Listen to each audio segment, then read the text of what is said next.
What if I told you that for the Vikings, spring wasn't just a season, it was survival itself? After months of darkness, freezing temperatures, and dwindling food supplies, everything depended on what happened next.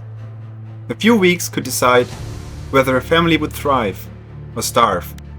And here's the twist.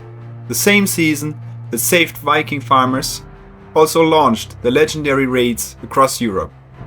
So today, we're uncovering why spring was the most important and most dangerous time of the year in the Viking Age.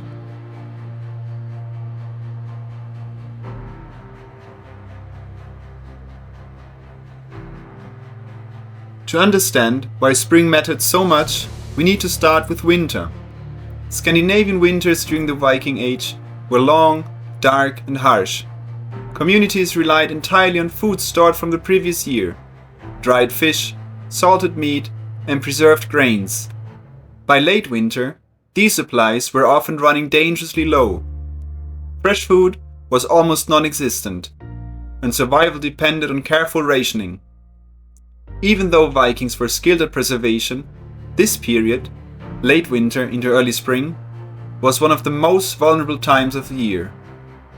This meant that when spring finally arrived, it wasn't just welcome, it was critical.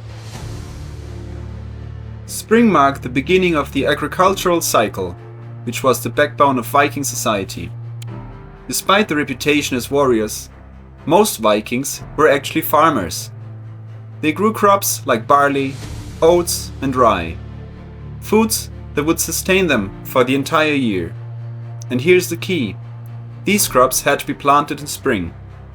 If planting was delayed or failed, the consequences would be catastrophic. Only months later, there would be no harvest, and therefore no food for the next winter. In many ways, spring planting was a gamble. Weather, soil conditions, and timing all had to align perfectly. Spring wasn't peaceful, it was exhausting. As soon as the ground thawed, Viking families worked relentlessly.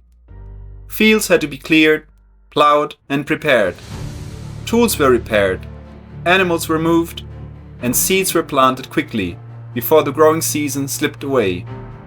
Vikings even used advanced farming techniques, like crop rotation, dividing land into sections for spring crops, winter crops, and fallow fields to maintain soil fertility. Every member of the household had a role. Men, women, and children all contributed because the success of the entire community depended on these few critical weeks. Now here's where things get really interesting. Spring didn't just start farming, it also marked the beginning of Viking expeditions. Once the fields were planted, many men were suddenly free. With food production underway and the seas becoming navigable again after winter ice, this was the perfect time to set sail. This is one reason why Viking raids often began in spring and summer. So in a strange way, spring created a dual reality. At home, survival through farming, and at sea, an opportunity through raiding and trade. The same season that fed families also fueled expansion across Europe. Spring also shaped where Vikings lived and how far they expanded. In years with favorable conditions, warmer temperatures, and good harvests, Viking populations could grow. This sometimes pushed communities to explore new lands, from Iceland to parts of Britain and beyond. But when conditions were poor, the pressure to find resources elsewhere increased. In this way, spring wasn't just about survival. It influenced migration, trade, and even the Viking Age itself. But spring wasn't guaranteed success. A late frost, too much rain, or poor soil could ruin crops before they even grew. And unlike today, Vikings had no backup systems, no imports, no safety nets. One failed spring could lead to hunger months later. Two failed seasons, that could mean disaster.